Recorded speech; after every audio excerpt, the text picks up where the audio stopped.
আমি রাসেল আহমেদ আপনাদের স্বাগত জানাচ্ছি যমুনা টেলিভিশনের নিয়মিত আয়োজন 24 ঘন্টায় প্রেজেন্টেড বাই আকিজ সানশাইন। সমসাময়িক রাজনীতির বিষয়গুলো নিয়ে আমরা আলোচনা করি।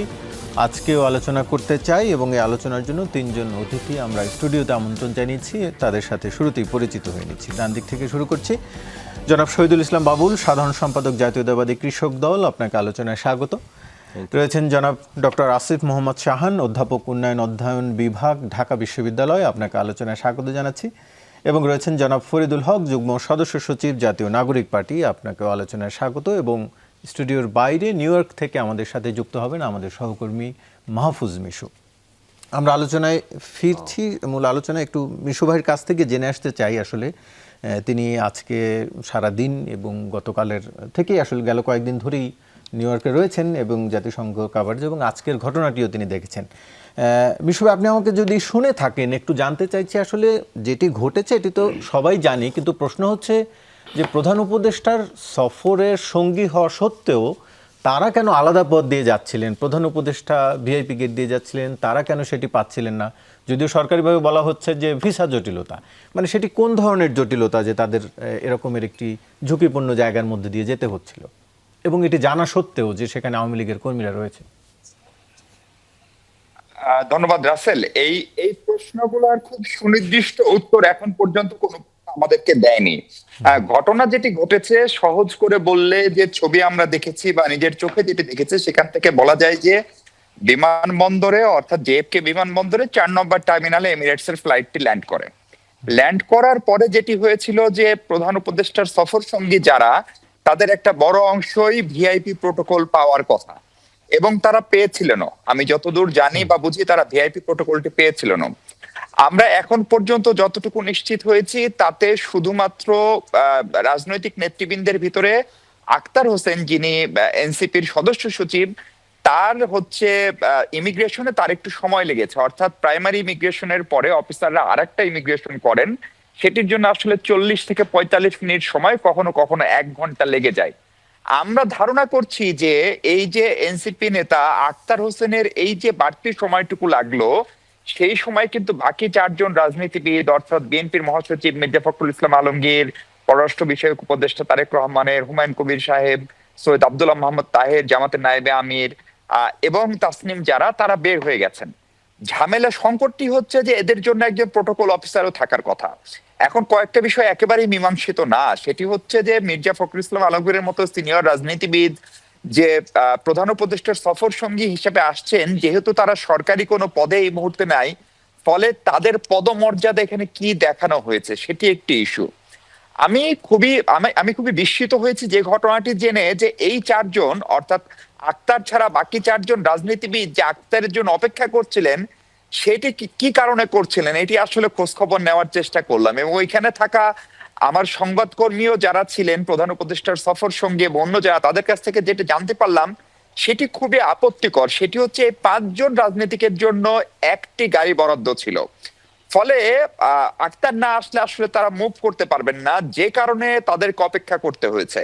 এখন ধরেন আপনি, আমি জানি না, এটিও খোঁজ নিতে হবে, সরকারের যে 5 জন উপদেষ্টা সেদিন এসছেন, আসিফ নজরুল, ফাউজুল কবির খান, পররাষ্ট্র উপদেষ্টা আগে এসছেন, স্বাস্থ্য উপদেষ্টা এসছেন, সমাজ কল্যাণ উপদেষ্টা এসছেন, তারাও কি গাড়ি শেয়ার করেছেন?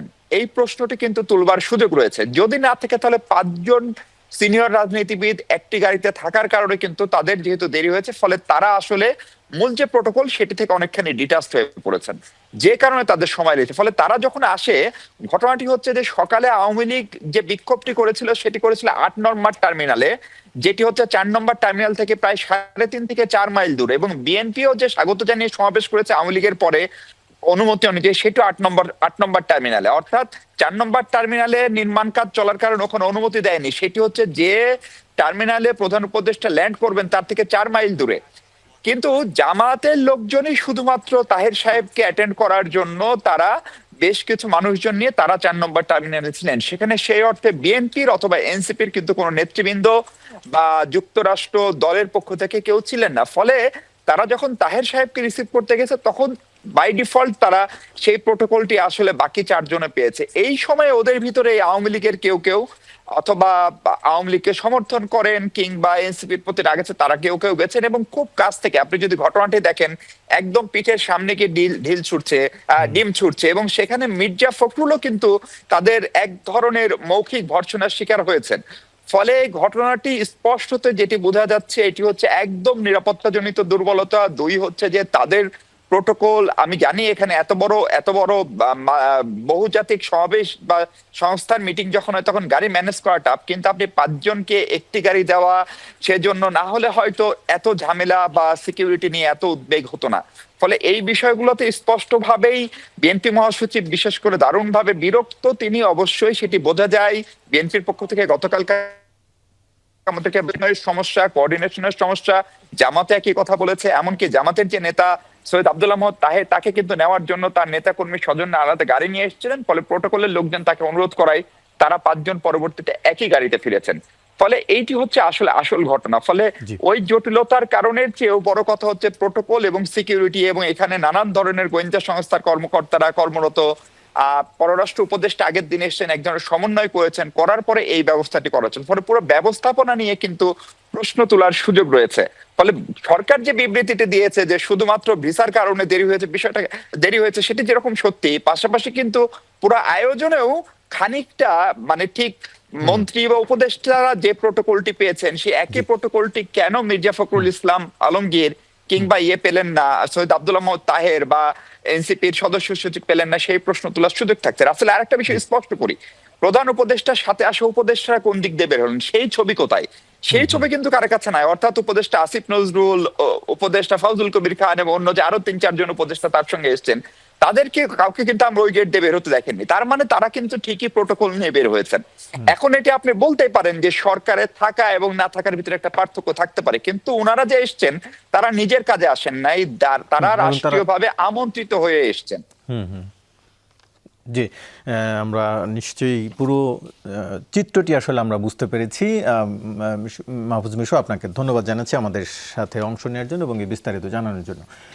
একটু জানতে চাই বাউল ভাইয়ের কাছে, শহীদুল ইসলাম বাউল, একটু আপনার কাছ থেকে জানতে চাই, যেটি শুনছিলেন মিশু ভাইয়ের কাছ থেকে এবং নিশ্চয়ই খবরের মাধ্যমেও শুনেছেন, আমরা কিছু ভিডিও দেখেছি, সেখানে মনে হয়েছে যে হামলা সবার উপরেই এক ধরনের হেনস্থা তো হয়েছেই, মনে হচ্ছে যেন এনসিপির নেতাদের উপরে একটু বেশি ক্ষুব্ধ বা যেসব অশ্রাব্য ভাষায় আসলে গালিগালাজও করা হয়েছে আমরা দেখেছি। একটু আপনার কাছ থেকে জানতে চাই। না, যেটা হয়েছে ধরেন এটা ওয়েস্টার্ন কান্ট্রিগুলোতে এই ডিম ছোড়া বা বিক্ষোভ প্রদর্শন করা, যেহেতু তারা মানে তাদের প্রতিবাদ বা বিক্ষোভের জায়গাটা উন্মুক্ত, সেটা তো হয়ে থাকে ওইখানে। কিন্তু সেদিন যেটা হয়েছে এটা তো আরও বড় কোনো ঘটনা ঘটে যেতে পারত। হ্যাঁ, ডিম নিক্ষেপ তো বটেই, তারা যেভাবে একেবারে কাছাকাছি থেকে যেভাবে করেছে এটা খুবই ভয়ানক ব্যাপার। ওইখানে তারা মানে বিচ্ছিন্ন অবস্থায় যে 3 জন রাজনৈতিক নেতা, বিএনপি মহাসচিব সহ, এবং যে আচরণ করা হয়েছে এটা খুব ঘৃণ্য আচরণ।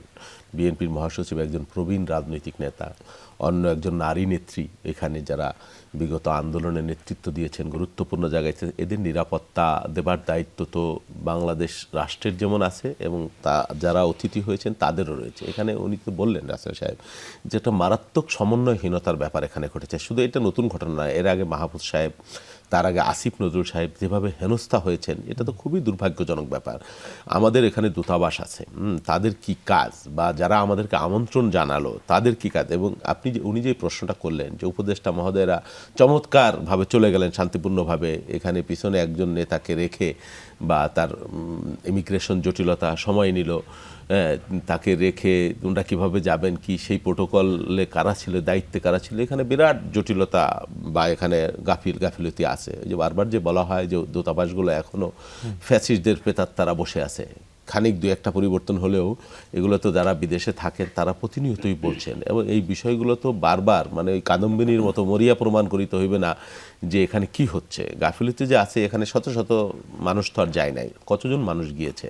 আওয়ামী লীগের আমলে দেখতাম লাটবহর 150, 200, 250 যাইতো, হ্যাঁ, কিন্তু এখানে তো এরকম যায় নাই, কয়েকজন মানুষ, 8-10 জন, 7-8 জন মানুষই তো গিয়েছে। তো সেখানে 3 জন রাজনৈতিক নেতাকে এইভাবে হেনস্থার শিকার হতে হলো, যেটা খুবই দুর্ভাগ্যজনক। আর এর ফল যেটা হলো যে বহির্বিশ্বে বাংলাদেশ সম্পর্কে যে আমাদের যে রাজনীতির সুবচন বা শিষ্টাচার বা রাজনৈতিক সংস্কৃতির যে একটা অধপতন, এটা তো আছেই, এটা আরও প্রকটভাবে এটা উপস্থাপিত হলো। এবং এর মধ্য দিয়ে দেশের মধ্যে যারা আওয়ামী লীগের যারা আছেন, বিদেশে যারা, তারা তো নিরাপদে থেকে ওখানে একটা ঘটনা ঘটাইতে পারেন। শুধু উনি না, আরও যারা আওয়ামী লীগের বড় বড় নেতা যারা পালিয়ে গেলেন, এমনকি ওই শেখ মুজিবের পরিবারের যারা, একজনও কিন্তু গ্রেপ্তার হন নাই। তারা নিরাপদ আশ্রয় থেকে দেশের মধ্যে আওয়ামী লীগের যারা আছেন, তুলনামূলকভাবে অনেকেই কেউ কেউ হয়তো আওয়ামী লীগের যারা একটু অন্যায় অপকর্মের সাথে জড়িত না, তাদেরকেও ওনারা বিপদে ফেলছেন। এবং এই ঘটনার মধ্যে দিয়ে বাংলাদেশের রাজনৈতিক সংস্কৃতি বা প্রতিশোধ প্রণয়ের রাজনীতি, এটা খুব ভালো দিকে যাবে সেটা আমরা মনে করছি না।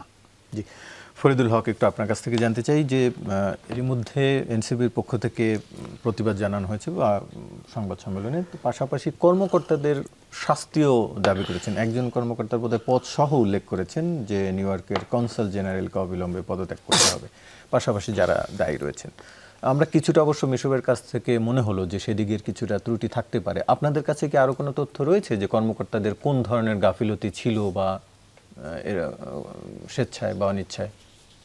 জি, ধন্যবাদ আপনাকে, সম্মানিত সহ আলোচক এবং দর্শকদেরকে শুভেচ্ছা। তথ্য না, মানে তথ্য থাকা না থাকার ব্যাপার না, ব্যাপারটা হচ্ছে যে এর আগে একটু আগে বাবুল ভাই যেটা বলছিলেন যে বিরাট বড় বড় মানে বহর নিয়ে এই ধরনের সফরে, জাতিসংঘ সাধারণ পরিষদের সফরে এর আগে প্রধানমন্ত্রী গিয়েছেন, সেগুলো কিভাবে ম্যানেজ হতো? ম্যানেজ করার তো একটা মেকানিজম আছে। সেই তুলনায় ধরে 10 ভাগের 1 ভাগ হয়তো বা এই বহরটা, তো এইটা ম্যানেজ করা খুব ইজি ছিল, এটা খুবই ছোট্ট ব্যাপার ছিল, তো এটা করা যায়নি, নাম্বার 1।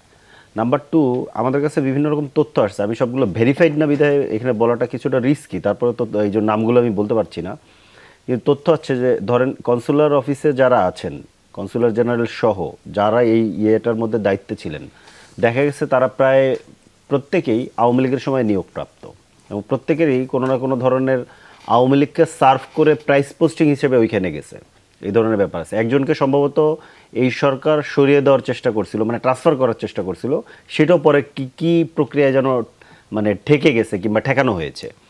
তো এই ব্যাপারগুলো ছিল। এখন এই আওয়ামী লীগ সংশ্লিষ্টতা থাকার কারণে যেটা হয়েছে যে ধরেন আমাদের লোকেরা জানতো না, আমাদের যে লোকেরা ওইখানে ছিল, আমাদের তো মানে সারা পৃথিবীতেই তো বিভিন্ন রকম সমর্থক গোষ্ঠী আছে, আমাদের লোকেরা জানতো না যে তারা কোন দিক থেকে বেরোবে, হ্যাঁ, কিন্তু আওয়ামী লীগের লোকেরা জানতো। এই যে আমাদের লোকেরা জানছে না, ইভেন আমাদের কেউ কেউ অভিযোগ করেছেন এরকম যে তাদেরকে বলা হয়েছে যে ওইখান থেকে আসবে, তারা ওইখানে ছিলেন কিন্তু এখানে আসেন নাই, আবার পরে আবার আরেকটা সময় বলা হয়েছে যে ওনারা বেরিয়ে গেছেন। তো আমাদের লোকেরা আসলে প্রপার ইনফরমেশন এবং প্রপার কমিউনিকেশন, প্রচুর লোক ছিল, প্রপার কমিউনিকেশন করতে পারে, প্রপার কমিউনিকেশন করতে পারে নাই। হোয়ারএজ আপনার ধরেন আবার জামাতের লোকেরা ওইখানে ছিল, তো জামাতের এটা আপনি ধরতে পারেন যে জামাতের হয়তো একটা সাংগঠনিক শক্তি ভালো, কিংবা তারা হয়তো বা কোনো না কোনো ফর্মে যোগাযোগটা ভালোভাবে করতে পারছেন, তারা এটা করতে পারছে। আমাদের তো একেবারে নতুন দল, ওই ধরনের দক্ষতা এখনো হয়তো গড়ে ওঠে নাই, সেই জায়গাগুলো আছে। কিন্তু দায়িত্বশীল যারা ওইখানে ছিলেন তাদের দিক থেকে যে একটা অবহেলা করা হয়েছে এটা তো পরিষ্কার, এটা মিশু ভাইয়ের কথাও এসছে। কিন্তু আমরা যেটা মনে করছি, আমরা যেটা সন্দেহ করছি কিংবা আশঙ্কা করছি, যেটা পরিকল্পিত কোনো স্যাবোটাজ কিনা, এবং যেভাবে অ্যাটাকটা করা হয়েছে, যেভাবে ধরেন মানে আমি যে ভিডিওগুলো দেখেছি সেখানে ধরেন মির্জা ফখরুল ইসলাম আলমগীর, উনি মুরব্বী মানুষ, ওনার সিনিয়র পলিটিশিয়ান এবং একেবারে সর্বমহলে রেসপেক্টেড মানুষ, ওনাকে ধরেন ওই অর্থে কিছুই বলে নেই। এবং প্রথম দিকে যারা ছিল তারা তাসনিম যারা কেউ কিছু বলেননি, তাদের টার্গেটটা ছিল আক্তার হোসেনকে তারা একেবারে আগাগোড়া টার্গেট করেছে। যদি ওইরকম পরিস্থিতি থাকতো তারা ফিজিক্যালি অ্যাসল্ট করতে, এটা বোঝা যায়। এবং পরে আবার একটা সময়, মাঝামাঝি একটা সময় যেইভাবে তাসনিম জারার উপরে আক্রমণ করা হলো, যেই ভাষায় আক্রমণ করা হলো, এটা যে কোনো মানুষের পক্ষে শোনা সম্ভব না। এবং একজন ভদ্র মহিলা কিভাবে এটা শুনবে, কি হজম করবে, এটা আমরা আসলে জানি না। এটা আপনারা অনেকেই হয়তো 1-2 লাইন শুনতে পারেন, মানে কোনো ভদ্রলোকের পক্ষে এটা শোনাই সম্ভব না। এই ধরনের ভাষায় আক্রমণ করা হলো। এবং এই জিনিসটা আমার কাছে যেটা মনে হয় যে এটা শুধুমাত্র অবহেলাজনিত ব্যাপারটা এরকম না, যদি অবহেলাজনিত হইলেও আসলে তাদের পদত্যাগ করা দরকার, কারণ এই ধরনের একটা গুরুত্বপূর্ণ জায়গাতে তারা এইরকম একটা সিচুয়েশন ক্রিয়েট হইতে দিচ্ছে। এবং এটা নিয়ে আমার ধারণা এখন জাতিসংঘের সাধারণ পরিষদ, যেহেতু সারা পৃথিবীর ডেলিগেটসরা ওইখানে আছে, এটা নিয়ে আলোচনা নিশ্চয়ই হচ্ছে, কোথাও না কোথাও অন্তত যারা বাংলাদেশের সাথে কোনো না কোনো ফর্মে কানেক্টেড তারাই আলোচনাগুলো করছে। এইটা রাষ্ট্র হিসেবে বাংলাদেশের ইমেজকে কোথায় নিয়ে গেছে। এমনিতে তো ধরেন আমাদের একটা ফাইট আছে, আমরা একটা ফ্যাসিস্টের বিরুদ্ধে লড়াই করছি, সেই জিনিসগুলো ধরেন আছে, কিন্তু আপনি তো জাতিসংঘে গেছেন, বাংলাদেশ রাষ্ট্রের রিপ্রেজেন্টেশন নিয়ে গেছে, তো এই টিমে যারা ছিল তাদের উপরে এই ধরনের আক্রমণ করা হয়েছে, কিন্তু আমাদের কর্মকর্তারা কিংবা আমাদের যারা ওইখানে দায়িত্বশীল তারা কোনো ভূমিকা নিতে পারেনি। সেটাই আসলে যথেষ্ট এদের বিরুদ্ধে আসলে ব্যবস্থা নেওয়ার জন্য। কিন্তু আমরা আশঙ্কা করছি কিংবা সন্দেহ করছি যে ভেতরে আরও ঘটনা থাকতে পারে, কোনো স্যাবোটাজ থাকতে পারে, কোনো পরিকল্পিত ঘটনা থাকতে পারে যে ইচ্ছা করে এই জিনিসটাকে করা হয়েছে। কারণ এখনও তো আমরা সব জায়গা থেকে কি বলে যে হাসিনাফিকেশন করতে পারিনি। প্রত্যেকটা জায়গাতে আসলে ধরেন হাসিনার ধরেন চররা রয়ে গেছে, সাথে কর্মকর্তারাও জড়িত থাকতে পারে, খুবই সম্ভাবনা আছে বলে আমাদের সন্দেহ যে খুবই সম্ভাবনা আছে। ডক্টর আসিফ মোহাম্মদ শাহান, একটু আপনার কাছে জানতে চাই যে আমরা আসলে যেটি দেখি যে কোনো একটি ঘটনা আমাদের রাজনীতিতে একবার যেটি ঘটে এক ধরনের হামলা, পরের বার আবার বা বিপরীত দল আবার তার থেকে কয়েকগুণ মাত্রা বেশি করে ঘটায়। আমরা যেমন 5 আগস্টের পরে বাংলাদেশে এখানে আমরা দেখেছি যারা আওয়ামী লীগের আসামি রয়েছেন না, আদালত চত্বরে তাদের উপরে হামলা হয়েছিল, সেটি দেখেছি। এমনকি সংস্থাপন মন্ত্রী যিনি ছিলেন প্রতিমন্ত্রী, তার ফরিদপুরে সম্ভবত বা মেহেরপুরে তার উপরেও ডিম নিক্ষেপ হয়েছিল। এবার সেটি কয়েক গুণ বাড়তে বেশি আকারে, আরও খুবই বর্বর আকারে এবার নিউ ইয়র্কে হামলা হয়েছে, আওয়ামী লীগের পক্ষ থেকে করা হয়েছে। এইগুলো আসলে কি বার্তা দেয়? এই যে ইট পাটকেলের খেলা কবে বন্ধ হবে? দেখুন, এখানে কয়েকটা ব্যাপার আছে। আমি ঠিক নিশ্চিত না যে এই দুটো জিনিসকে আমরা একদম ইকুয়ালি বিচার করতে পারবো কিনা।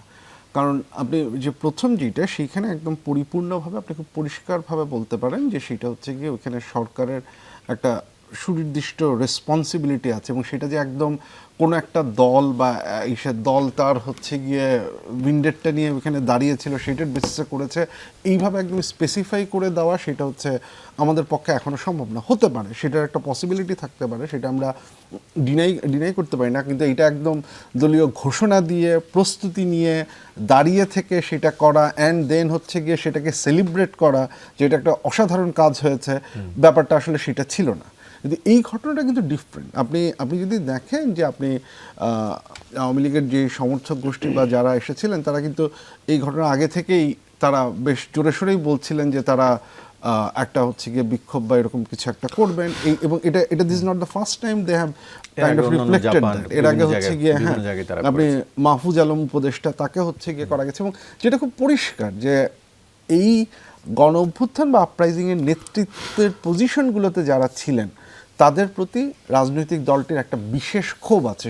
সেই ক্ষোভটার বহিঃপ্রকাশটা হচ্ছে গিয়ে আমরা দেখেছি। সো এইটা একদিক থেকে ঘোষণা দিয়ে অ্যান্ড দেন হচ্ছে এটাকে সেলিব্রেট করা যে যেটা করা হয়েছে খুব অসাধারণ একটা কাজ করা হয়েছে, এইটা এক ধরনের প্রতিহিংসা যেটা সেইটাকে হচ্ছে গিয়ে আরও স্টাবলিশ করা, এবং একই সাথে হচ্ছে আপনি দেখবেন যে এটাকে এক ধরনের জাস্টিফিকেশন করারও হচ্ছে গিয়ে চেষ্টা হচ্ছে। সো দুইটা জিনিসকে ঠিক ইকুয়ালি ট্রিট করা এখানে। অফকোর্স আমরা যদি পলিটিক্যাল ভায়োলেন্সের জায়গা থেকে দেখি, মানে আপনি একটাকে এক এক্সট্রিমে থেকে আরেকটা এক্সট্রিমে দেখতে পারেন, বাট এই যে ঘটনাটা ঘটছে এটার কতগুলো খুব স্পেসিফিক ইম্প্যাক্ট আছে। যেমন একটা যেটা আমরা বললাম যে স্পেসিফিক্যালি টার্গেট করে সেই জায়গাটায় করা।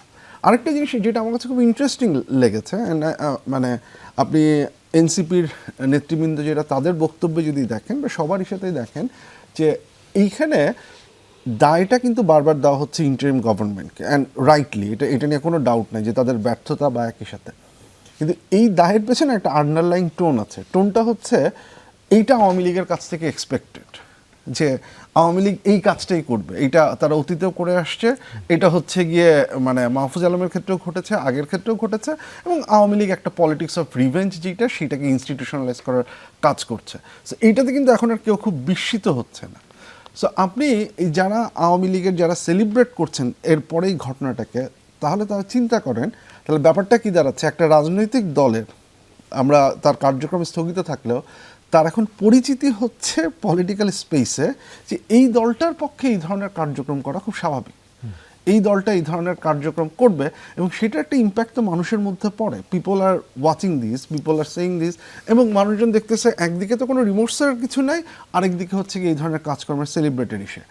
সো এইটা আমি জানি না ওই রাজনৈতিক দলে যারা আছেন তারা আসলে কি চিন্তা করছেন, এইটা কিন্তু এই রাজনৈতিক দলটা কি বার্তাটা দেয়, এবং হচ্ছে গিয়ে যে যদি হচ্ছে গিয়ে কোনো ধরনের দাবি থাকে তাকে পলিটিক্যাল স্পেসে আবারও হচ্ছে গিয়ে নিয়ে আসার, এই ঘটনাগুলোর প্রেক্ষিতে তাদের সে কোনো ধরনের দাবি কিন্তু গ্রহণযোগ্যতা সম্পূর্ণভাবে হারায়, কারণ আমরা কোনো ধরনের চেঞ্জ বা কোনো ধরনের পরিবর্তন এই জিনিসটা হচ্ছে গিয়ে দেখতে পাচ্ছি না। এবং এইটা যখন হচ্ছে গিয়ে পলিটিক্সের একটা নর্মের মতো জায়গায় চলে আসছে, তো আজকে এইটা এবং যেটা বলা হচ্ছে যে ঘটনাটা আরও অনেক খারাপ কিছু হতে পারতো, কারণ এটা তো একটা সিকিউরিটি ব্রিচের মতো ঘটনা ঘটেছে, অনেক বেশি কাছে চলে আসা বা এই ধরনের একটা ঘটনা ঘটেছে, তাহলে এইটা পরবর্তীতে আরও কত খারাপ জায়গায় যেতে পারে আমাদের পলিটিক্সকে বা রাজনীতি থেকে। এটা যদি আরও খারাপ কিছু হতো, সেটাকে আরও কতখানি অস্থিতিশীল করতে পারে, কতখানি ডিফিকাল্টিস সিচুয়েশন আমাদের জন্য তৈরি করতে পারে, এই জিনিসপত্রগুলো আমাদের বিচার বিবেচনা করার দরকার আছে, নাম্বার ওয়ান। আর আমি জাস্ট এই কথাটা বলে একই সাথে যে কথাটা বারবার বলা হচ্ছে, আই ডোন্ট নো দ্যাট এখানে অন্যরা এটা যারা সরকারি কর্মকর্তা যারা ছিলেন তারা সচেতনভাবে ছিলেন, আমার মনে হয় না সেটা ম্যাটার করে। ম্যাটার হচ্ছে এইখানে তাদের একটা সুনির্দিষ্ট দায়িত্ব ছিল, সেই দায়িত্বটা পালন করতে তারা ব্যর্থ হয়েছেন। সেটা যদি তারা ইন্টেনশনালি করেন সেটা তো ভয়াবহ লেভেলের খারাপ, যদি এটা আনইনটেনশনালিও হয় সেটা একটা পরিপূর্ণ লেভেলের ইনকম্পিটেন্স। গভর্নমেন্ট সার্ভিসে বা গভর্নমেন্ট ইস্যুতে ইনকম্পিটেন্স যেটা সেইটা মাপ পেয়ে যাবে, সেইটা কখনোই হচ্ছে গিয়ে আপনার প্রশাসনের মধ্যে কোনো একটা সুস্পষ্ট ভালো মেসেজ দেয় না। সো সেইটাকেও হচ্ছে গিয়ে অ্যাড্রেস করার একটা খুব বড় প্রয়োজনীয়তা থাকবে। জি, আলোচনা আবার আমরা ফিরছি, তবে তার আগে একটি বিরতি নিয়ে আসি। দর্শক, ফিরছি কিছুক্ষণের মধ্যেই, সঙ্গেই থাকুন। আবারও স্বাগত, দেখছেন 24 ঘন্টা আলোচনায় ফিরছি। ফরিদুল হক, একটু আপনার কাছে জানতে চাই, মির্জা ফখরুল ইসলামের একটি মন্তব্য, যদিও বিএনপির পক্ষ থেকে কোথাও কোথাও বলা হচ্ছে যে এটি এই তথ্যটি সঠিক নয়, অর্থাৎ ভারতীয় একটি গণমাধ্যমকে দেয়া মির্জা ফখরুল ইসলামের সাক্ষাৎকার, তবে একটি বিবৃতিতে সেখানে বলা হয়েছে সাক্ষাৎকারটি ভুলভাবে উপস্থাপিত হয়েছে, তবে সঠিকটা কি সেটিও আবার সেই বিবৃতিতে নেই। তার মানে আসলে আমরা একটু সেটি নিয়ে একটু আপনাদের মন্তব্য জানতে চাই। ফরিদুল হক, তিনি সেই সাক্ষাৎকারে যেটি দেখা গেছে, পত্রিকাটি আবার সাংবাদিকের ছবি সহ আজকে আবার আপডেট ভার্সন তারা করেছেন। মির্জা ফখরুল ইসলাম বলেছেন সেখানে এনসিপিকে আমরা কোনো শক্তি বলেই আর মনে করি না, এটা ঠিক এই ছাত্ররাই শেখ হাসিনার বিরুদ্ধে বিক্ষোভের বারুদে আগুনটা দিয়েছিল, এখন আর তাদের কিছু নেই, ডাকলেও লোক আসে না। এনসিপির এখন একমাত্র লক্ষ্য বিএনপিকে সরকার গঠন করতে না দেওয়া। জি, এটা আসলে বেশ অস্বস্তিকর এই প্রশ্নকে আসলে ডিল করা, যদিও প্রচণ্ড অস্বস্তি নিয়ে আজকে আমাকে ফেসবুকে এটা নিয়ে 2টা পোস্ট দিতে হয়েছে। আমি সাধারণত চেষ্টা করি কোনো ব্যক্তিকে কাউন্টার না করা, কিংবা ধরেন কোনো ব্যক্তিকে খুব বেশি ইয়েও না দেওয়া, কিন্তু এই ঘটনাটা আমার জীবনে 2বার, মানে গত 1 বছরের ভিতরে 2বার ঘটছে, যে একজনকে আমি খুব আমাকে মানে কি বলে যে প্রশংসা করতে হয়েছে যেটার উনি প্রাপ্য, আবার আজকে ওনাকে আমার সমালোচনা করতে হয়েছে। এটার জন্য আমার জন্য খুব দুর্ভাগ্যজনক। এবং ওই 2টা ঘটনাই একই ব্যক্তির সাথে ঘটেছে। আমার গত কয়েক মাস আগে একটা মানে পাবলিক প্রোগ্রামে একটা স্টেজে মির্জা ফখরুল ইসলাম আলমগীর সাহেব ছিলেন, এবং সেখানে ওনাকে আমি পাশে উনি বসা থাকা অবস্থায় আমি বক্তৃতা করেছিলাম। তো বক্তৃতার মধ্যে আমি বলেছিলাম, মানে আমাকে এটা বলতে আমি বাধ্য হয়েছিলাম, আমি সাধারণত কোনো এই প্রশংসামূলক কথা কাউকে বলতে স্বস্তি বোধ করি না, তো কিন্তু আমি বলতে বাধ্য হয়েছি যে আমাদের গত 15 বছরের যে ফ্যাসিবাদ বিরোধী লড়াই, এই লড়াইয়ের রাজপথের সিপাহসালার হচ্ছেন উনি। তো আমরা ওনার কাছ থেকে গণতান্ত্রিক উত্তরণের জন্য আমাদের এখন যে লড়াই, এই লড়াইয়ে ওনার কাছ থেকে আমরা নেতৃত্ব আশা করি। আমি একজন তরুণ রাজনৈতিক কর্মী হিসেবে এটা ওনার কাছে আমি আশা করি, সেই জায়গা থেকে আমি বলেছিলাম। আজকে খুব দুর্ভাগ্যজনকভাবে ওনার যে মন্তব্যগুলো এসছে নিউজে, সেগুলো নিয়ে আমাকে আসলে কমেন্ট করতে হয়েছে, ফেসবুকে আমাকে পোস্ট দিতে হয়েছে। এখানে 2-3টা জিনিস আছে। এনসিপির ব্যাপারটাতে আমি পরে আসি, মানে এটা যেহেতু আপনি প্রশ্ন করেছেন, প্রশ্ন না করলে আমি হয়তো এটা তুলে আনতাম। এটা একটা ব্যাপার হয়েছে যে ইন্ডিয়ার একটা সংবাদপত্র, যেটা পশ্চিমবঙ্গের মূলত, এটা ধরেন ইন্ডিয়ার একটা ধরেন 10ম গ্রেডের সংবাদপত্র কিনা আমার একটা আঞ্চলিক একটা সংবাদপত্র। তো এইখানে ধরেন মির্জা ফখরুল ইসলাম আলমগীর সাহেব ইন্টারভিউ দিয়েছেন, এটা খুব সারপ্রাইজিং। এটা আমার কাছে খুব সারপ্রাইজিং। না দেননি তো, উনি বলেছেন। কিন্তু আবার পত্রিকাটা দাবি করছে ওইখানে ছবিও, ওই ইয়ের ছবি এসছে। এবং যেখানে আমি ফেসবুকে এটা পোস্ট দিতে বাধ্য হয়েছি, এটা আসলে বিএনপি এবং ওনার পক্ষ থেকে এটা ক্লিয়ার করা দরকার। কিন্তু আমার কাছে মানে পুরো সাক্ষাৎকারটা পড়ে মনে হয়েছে 2-3টা লাইন যদি এখান থেকে ডিলিট করে দেন এবং ওনার নামটা যদি আপনি সরিয়ে দেন, তাহলে মনে হবে আওয়ামী লীগের কোনো নেতা আসলে সাক্ষাৎকারটা দিচ্ছে। এটা খুব ইন্টারেস্টিং, কিন্তু এটা ওনার নামে যাচ্ছে। আমি খুবই অবাক হয়েছি এটা। এবং একজন সাংবাদিকের মাধ্যমে সম্ভবত ইন্ডিয়ান রাষ্ট্র কিংবা ধরেন ইন্ডিয়ান এস্টাবলিশমেন্টকে আশ্বস্ত করা হচ্ছে যে আমরা পূর্বে এই কাজ করেছিলাম, এটা পরে আমরা আর করব না। কি করা হয়েছে এটা আমরা যারা রিপোর্টটা পড়ছি আমরা জানি। আমি বিতর্ক এড়ানোর জন্য পুরো ব্যাখ্যাটার মধ্যে গেলাম না। আরেকটা জিনিস যেটা দাবি করা হয়েছে যে ইন্ডিয়ান প্রভাব নাকি আমাদের মধ্যে ব্যাপক, বাংলাদেশের 3 দিকে যেহেতু ইন্ডিয়ান প্রভাব ব্যাপক, এটা তো ছিল, এটা তো সত্য।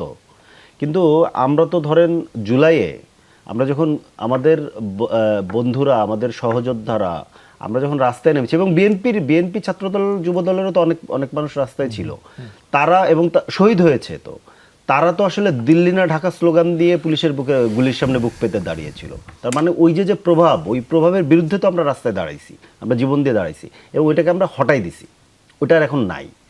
এবং এখানে আরেকটা জিনিস আছে যে এইখানে একটা তৈরি করা হয়, একটা ধরেন বাবল তৈরি করা হয় যে আপনাকে রাষ্ট্র চালাইতে গেলে, রাষ্ট্র ক্ষমতায় যাইতে গেলে আপনাকে ইন্ডিয়া কিংবা দিল্লির অনুগ্রহ নিয়ে এখানে হয়তো বা রাষ্ট্র চালাইতে হবে।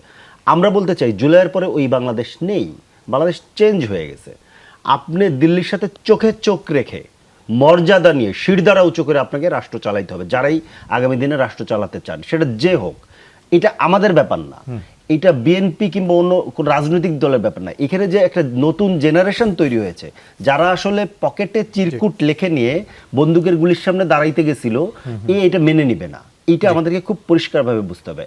আরেকটা ব্যাপার, এনসিপির আমার ধারণা উনি যদি ইন্টারভিউটা দিয়েও থাকেন, এনসিপি সম্পর্কে এই মন্তব্য ওনার করার কথা না, এটা আমার ধারণা। এইটা আমি মনে করি যে মিসকোটই করা হয়েছে, এটা আমি মিসকোট করা হয়েছে। কারণ জুলাই পদযাত্রা আপনারা দেখেছেন দেশব্যাপী বাংলাদেশে যে এনসিপির কি অবস্থা এখন। তার মানে এটা না যে এনসিপি একেবারে খুব অনেক কিছু হয়ে গেছে, আমি সেটা বলছি না। এটা গড়ে উঠতেছে এবং এটা একটা রাইট ট্র্যাকে আছে। প্রচুর সমালোচনা সবকিছুর মধ্যেও এটি নিয়ে জানতে চাই যে যদিও আপনি বলছিলেন যে তিনি সাক্ষাৎকারটি দেননি, কিন্তু আপনাদের বিবৃতিতে দেননি বলা হয়নি, বলেছে মির্জা ফখরুলের সাক্ষাৎকারটি ভুলভাবে উপস্থাপিত হয়েছে। তার মানে এটি আসলে না, মির্জা ফখরুলের নিজের জবানিও আমি দেখলাম একটা জায়গায় যে উনি বলেছেন যে আমার সাথে কথা হয়েছে, ফরমাল কোনো ইন্টারভিউ হয়নি, কিন্তু এই ধরনের বক্তব্য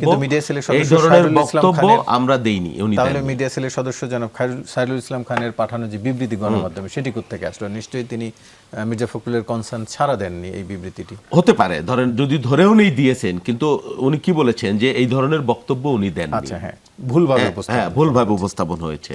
প্রকৃত সত্য মির্জা ফখরুল ইসলাম সাহেব নিশ্চয়ই বলবেন যে কি বলেছেন বা কি বলেননি।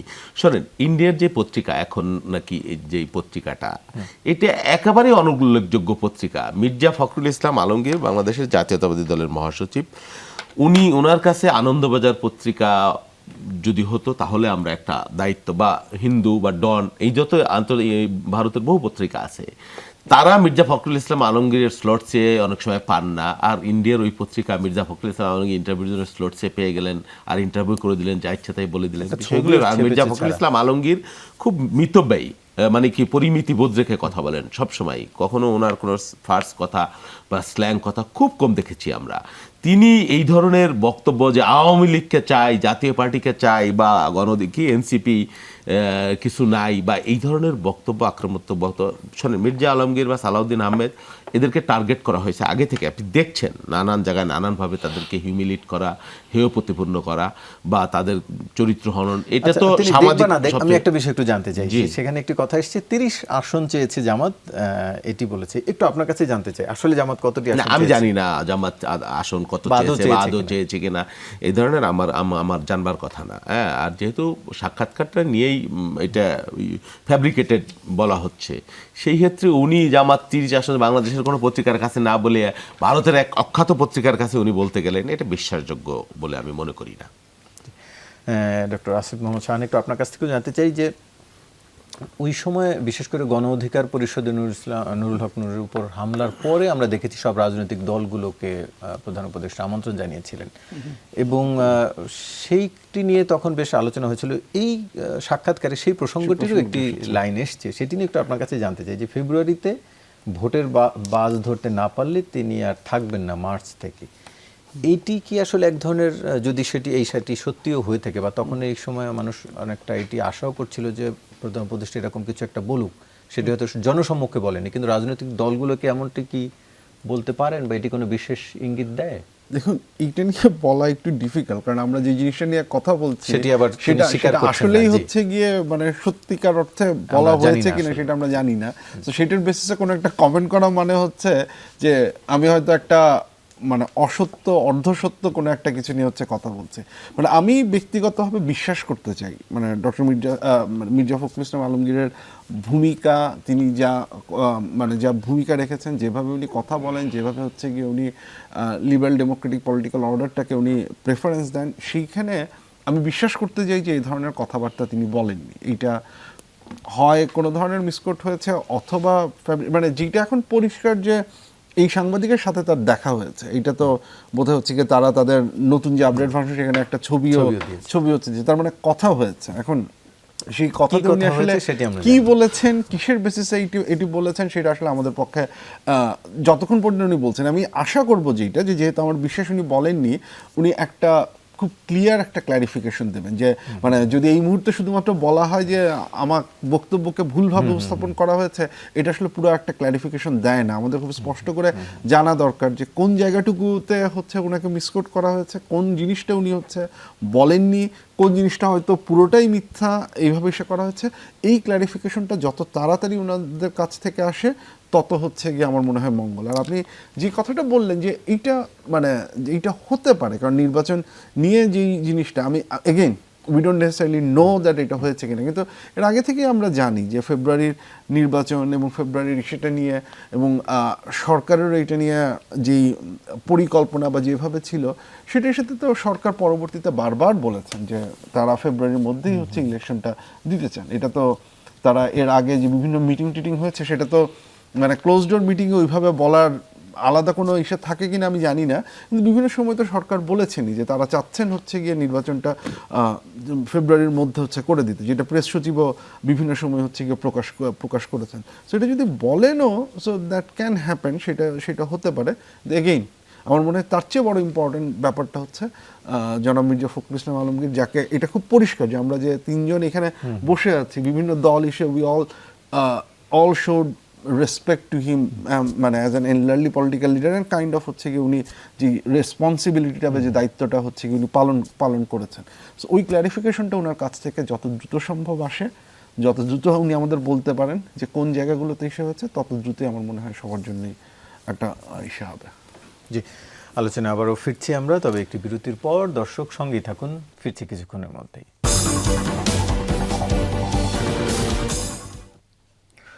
আবারও স্বাগত, দেখছেন 24 ঘন্টা আলোচনায় ফিরছি। ফরিদুল হক, একটু প্রতীক নিয়ে আপনাদের জানতে চাই। জাতীয় নাগরিক পার্টির দলীয় প্রতীক শাপলা হতে হবে, অন্য কোনো অপশন নেই, তা না হলে নির্বাচন কিভাবে হয় তা আমরা দেখে নিব। এবং মন্তব্যটি হচ্ছে হয়, আর কে কিভাবে ক্ষমতায় গিয়ে মধু খাওয়ার স্বপ্ন দেখে সেটা আমরা দেখে নিব, এমন মন্তব্য করেছেন এনসিপির উত্তরাঞ্চলের মুখ্য সংগঠক সার্জিস আলম। একটু আপনার মন্তব্য জানতে চাই। প্রতীকের জন্য এই নির্বাচন বন্ধ করে দিবেন এমন কিনা?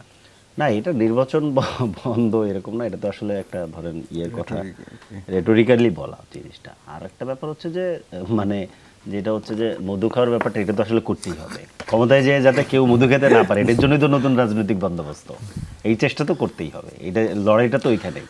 এইটা ধরেন আমরা এখন করতেছি, কালকে ধরেন আমরা যদি ফেল করি, আর একটা নতুন রিপ্রেজেন্টেশন আসবে। কারণ এই যে জুলাইয়ে যা ধরেন যেই জায়গা থেকে আসলে আমাদের বিশেষত ধরেন আমাদের জেনজিরা যেই জায়গা থেকে যুদ্ধে নামছে, তাদের তো একটা আকাঙ্ক্ষা আছে। সেই আকাঙ্ক্ষাটা কি, মানে রাজনৈতিক ক্ষমতাকে ব্যবহার করে আপনি মধু খাইতে পারবেন না।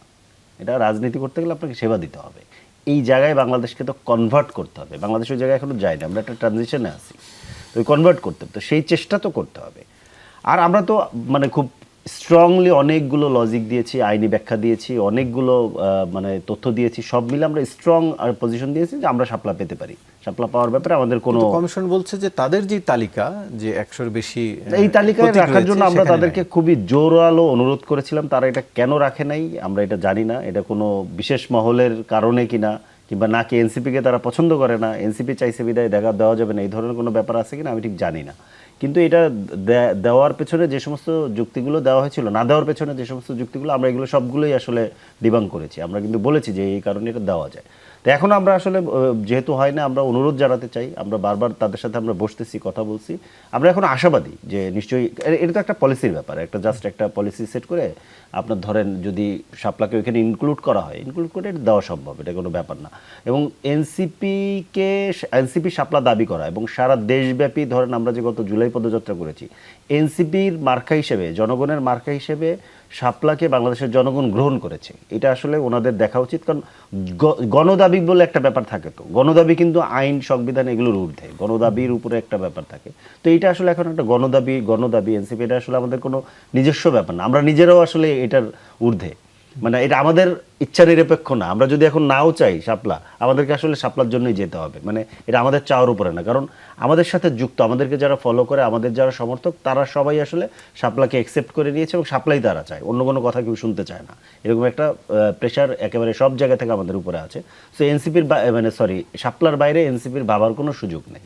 কিন্তু শাপলা যে তালিকায় নেই সেটিও তো আপনারা জানতেন, তারপরও কেন শাপলা? না, আমরা তো এই তালিকায় নেই, তালিকাভুক্ত করার তো প্রসেস আছে, সেই দাবি নিয়েই তো আসলে আমরা তাদের কাছে গিয়েছি, সেই দাবি নিয়েই গিয়েছি আমরা প্রথম থেকেই তাদেরকে বলছি, সেই সুযোগ তো তাদের কাছে আছে। এটা তো তারা প্রসেস করলে, এটা তাদের হাতে, তো ব্যাপারটা নির্বাচন কমিশনের হাতে। এটা তারা বলছিলেন যে কোনো প্রভাবশালী কোনো মহলের হতে পারে, আমরা সন্দেহ করি, হতে পারে কোনো রাজনৈতিক মহল থেকে হতে পারে। সেটা কি কারণ থাকবে আমি ঠিক জানি না, আমি জাস্ট এইটা এই জায়গার সাথে এটা কানেক্টেড। আমি একটা লাইন একটু আগের বার মিস করে গেছি, সেটা হচ্ছে যে আমাদের একটা জিনিস খেয়াল করা দরকার, ওই নিউজটা যে সময় প্রকাশ হচ্ছে, ওই প্রকাশের সময়টাতে আসলে মির্জা ফখরুল ইসলাম আলমগীর সাহেব কিন্তু ট্রাভেলের প্রস্তুতিতে আছেন, এবং উনি ট্রাভেল আছেন, একটা লম্বা ট্রাভেল কিন্তু গেছে, লম্বা ট্রাভেল আমরা জানি, আমেরিকা জানি, একটা লম্বা ট্রাভেল।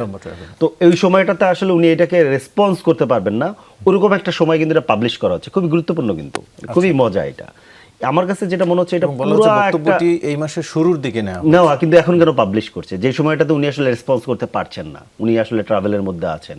এবং আমরা ধরেন যত প্রম্পট রেসপন্স করতে পারতাম, ওনার বয়স এবং এর কারণে উনি অত প্রম্পট রেসপন্স করতে পারবেন না, এটা খুব স্বাভাবিক, বোঝা যায়। এটা খুব পরিকল্পনা করে দেওয়া হয়েছে বলে আমি ধারণা করতেছি।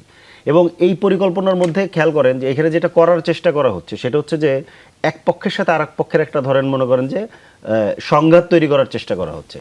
মানে ওনার বক্তব্য দিয়ে, ওনার মুখ দিয়ে আমি তো আমার প্রত্যেকটা সমর্থককে যা বলতে পারবো না যে না, মির্জা ফখরুল ইসলাম আলমগীর সাহেব এটা বলতে পারেন না যে এনসিপি কিছু নাই, কিন্তু ও তার তো গায়ে লাগে, তার পার্টিকে যখন বলে যে এটা নাই, তখন সে কিন্তু আসলে ওইভাবে দেখে না। সে এই যে লাগাই দেওয়ার একটা ব্যাপারটা ধরেন এরা করছে, এটা আমি পরিষ্কার বুঝি এটা একটা ইন্ডিয়ান প্রজেক্ট। তো আমাদের প্রত্যেকটা রাজনৈতিক দল, সমাজের যারা আসলে সচেতন মানুষ, যারা আসলে আমরা সমাজকে নেতৃত্ব দেয়, তাদের প্রত্যেকের আসলে এই ব্যাপারে সতর্ক থাকা উচিত যে এই খেলাগুলো কিন্তু চলতেছে, আগেও ছিল এবং ভবিষ্যতে এটা থাকবে। এই আরেকটা ব্যাপার হচ্ছে যে ওই আবারও বলার চেষ্টা করা হয়েছে যে লীগ জাতীয় পার্টিকে ইলেকশন আনবে, এটা হচ্ছে না। ফ্যাসিস্টের সাথে কোনো নেগোসিয়েশন হয় না, এটা ফ্যাসিস্টবাদের যে আতুর ঘর, সেইখানকার অ্যান্টি ফ্যাসিস্ট লিডার ওনারা বলে গিয়েছেন ফ্যাসিস্টের সাথে কোনো নেগোসিয়েশন হয় না, ওকে শুধু ধ্বংস করতে হয়, ফ্যাসিজমের সাথে কোনো নেগোসিয়েশন নাই। ডক্টর আসিফ মোহাম্মদ শাহান, একটু আপনার কাছ থেকে জানতে চাই, ইসলামপন্থী রাজনৈতিক দলগুলো এক ধরনের একটা জোট হয়েছে, সেটি বলাই যায়, যেহেতু রাজপথে তারা এখন এক ধরনের যুগপৎ আন্দোলনে রয়েছেন এবং জোরে সোরেই রয়েছেন। আসলে এটি কি এক ধরনের বার্তা দেয় যে আগামী যে নির্বাচনে তাদের একটি প্রভাব থাকতে পারে, এমনকি পার্লামেন্টেও প্রভাব থাকতে পারে বলে মনে করেন? তারা তো সে আশাই করছেন, সে আশাতেই তো হচ্ছে গিয়ে তারা মানে জোট বাঁধার চেষ্টা করছেন। এখন মানে যেটা হচ্ছে কি যে তারা যে উদ্দেশ্যগুলো নিয়ে আন্দোলন করছেন, এর মাঝখানে একটা হচ্ছে লোয়ার হাউসে পিয়ার। এখন লোয়ার হাউসে পিয়ারটা আসলে কিভাবে বা কি কারণে গ্রহণযোগ্য সেটা এখন পর্যন্ত আমার কাছে মনে হচ্ছে ওনারা স্টাবলিশ করতে পারেননি।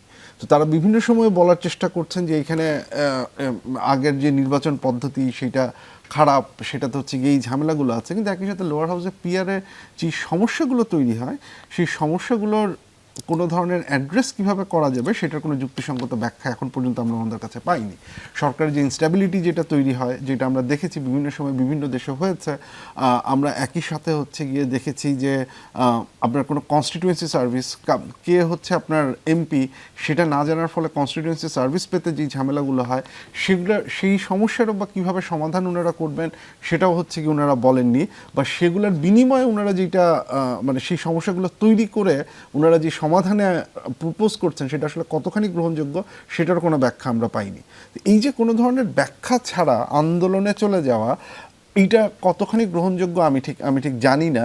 বিশেষত এই ইস্যুটা কনস্টিটিউশনাল রিফর্ম কমিশন এবং ইলেকটোরাল সিস্টেম রিফর্ম কমিশন তারা দুইজনই এটাকে অ্যাড্রেস করে তারা আপার হাউসে পিআর এর কথাটা বলেছেন যে এটা একটা চেক অ্যান্ড ব্যালেন্স তৈরি করতে। লোয়ার হাউসের প্রপোজাল তারা দেননি। তাদের মানে দেখুন, একটা জিনিস যেটা সবসময়ই খুব গুরুত্বপূর্ণ, আমার ধারণা এইটা এনসিপিরও হয়তো পয়েন্ট, এইটা কনস্টিটিউশনাল রিফর্ম কমিশনের পয়েন্ট, তারা একই সাথে যেমন চেক অ্যান্ড ব্যালেন্স চেয়েছেন, একই সাথে এটাও নিশ্চিত করতে চেয়েছেন গভর্নমেন্ট যেন ইনস্টেবল না হয়।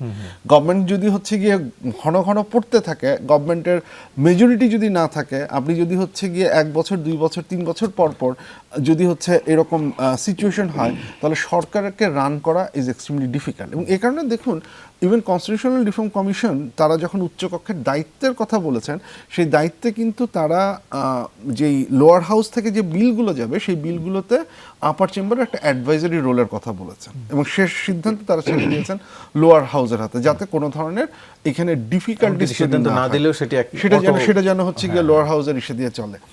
এই যে একটা গুরুত্বপূর্ণ ব্যাপার, কারণ ওনারা যে উদাহরণগুলো দেন, আমাদের মানে নেপালে কিন্তু পুরো প্রপোর্শনাল রিপ্রেজেন্টেশন নেই, সেটা হচ্ছে মিক্সড রিপ্রেজেন্টেশন, যেখানে 165 জন বোধহয় সরাসরি এফপিটিপিতে আর 110 জন হচ্ছে পিআরে। সো সেইখানেই হচ্ছে গিয়ে আপনি দেখেন যে মানে গত 1 দশকে 8 থেকে 9 বার হচ্ছে গিয়ে সরকারের পরিবর্তন হয়েছে, এবং অন্যান্য অনেকগুলো দেশে পিআর এই ধরনের একটা ঝামেলার মধ্য দিয়ে পড়ে। তো এখন তারা চেষ্টা করছেন, খুব ভালো কথা, কিন্তু পিআর এসেনশিয়ালি মানুষকে মোবিলাইজ করে তার পক্ষে নিয়ে আসতে পারবেন কিনা আমি এই ব্যাপারে খুব একটা, আমার কাছে এটাকে গ্রহণযোগ্য মনে হয় না। বাট অফকোর্স এসেনশিয়ালি তারা হয়তো একটা অ্যালায়েন্সের দিকেই যাবেন, এবং সেই অ্যালায়েন্সটাকে তারা এস্টাবলিশ করার চেষ্টা করছেন হয়তো আন্দোলনের মাধ্যমে।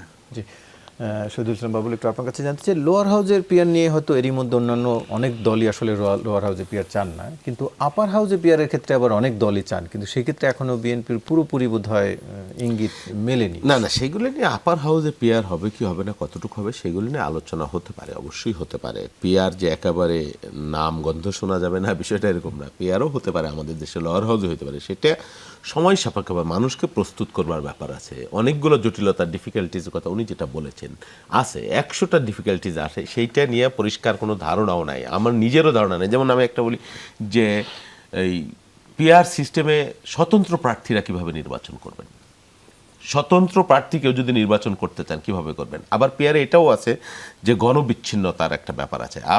আপনি যাকে ভোট দিয়েছেন, যে এলাকায় ভোট দিলেন, যাকে এমপি ধরে নিয়ে মানুষকে, তিনি বেশি ভোট পেয়েও 50,000 ভোট পেয়ে একজন নির্বাচিত না হতে পারে, আবার 20,000 ভোট যিনি পেয়েছেন তিনি নির্বাচিত হয়ে যেতে পারেন। অনেকগুলো জটিলতা এখানে আছে। কিন্তু ঐকমত্য কমিশনে বিএনপি আপার হাউসে রাজি না হয় কি আসলে এই আন্দোলনগুলো আরো মাঠে বেশি গড়ালো বলে মনে হয়? আপার হাউসে বিএনপি রাজি না হয় লোয়ার হাউসে করতে হবে এরকম কোনো কথা তো নাই। আপার হাউস নিয়ে আলোচনা হয়েছে, আবারও আলোচনা হতে পারে, যদি গ্রহণযোগ্য হয়, ঐক্যমত্যে বসে রাজনৈতিক দলগুলো বলে, সেটা নিয়ে হতে পারে, হতে পারে না, বা আংশিক হতে পারে, সেটা একটা ইস্যু। কিন্তু পিআর নিয়ে যে একেবারে লোয়ার হাউসে এই মুহূর্তে পিআর লাগবে, এর কোনো ব্যাখ্যা নাই, বিশ্লেষণ নাই, এর নানান জায়গায় নানান ধরনের পিআরের পদ্ধতি, এগুলোকে এক্সপেরিমেন্ট নাই, আপনি হুট করে চায় বসলে এর বিরুদ্ধে আন্দোলন করেন। আমি মনে করি জামাত ইসলাম এটা মিন করে কোনো আন্দোলন করছে না, এটা একটা চাপে রাখবার কৌশল, বিএনপিকে বা সরকারকে চাপে রাখবার কৌশল হিসেবে তারা করছে। তারা মিন করে এটা পিআর এখনই আন্দোলন তারা করবে, সেটা আমার মনে হচ্ছে না, বা এর কোনো ভায়াবল বা বাস্তব ভিত্তি আছে আমি মনে করছি না। তাহলে মানে কিসের জন্য চাপে রাখছে বিএনপিকে?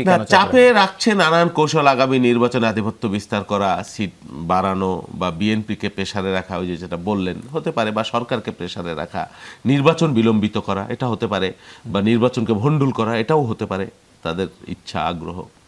সিট বাড়ানো মানে কি আপনারা কোথাও কোথাও তাদেরকে ছাড় দেন, সেরকম কোনো না, এটা তাদের ইচ্ছা থাকতে পারে, আমি জানি না। ওই আপনি কিছুক্ষণ আগে প্রশ্ন করলেন যে 30 সিট, এটা কি কথা হয়েছে না হয়েছে, এটা তো আমি বলতে পারবো না নিশ্চিত করে, হতে পারে এরকম। তার মানে নির্বাচনে তারা আসবে, এটি আপনারা ধরে? হ্যাঁ, তাদের সুবিধাজনক অবস্থান না হলে তারা আসবে না, বা এই বাহানায় বা ছুতায় নির্বাচনটাকে প্রলম্বিত করা, বিলম্বিত করা, ভণ্ডুল করা, এটাও হতে পারে। জি, আপনাদের তিনজনকে আলোচনা অংশ নেওয়ার জন্য ধন্যবাদ জানাচ্ছি। দর্শকেই ছিল আজকের 24 ঘন্টার আয়োজন, সাথে থাকার জন্য ধন্যবাদ সবাইকে।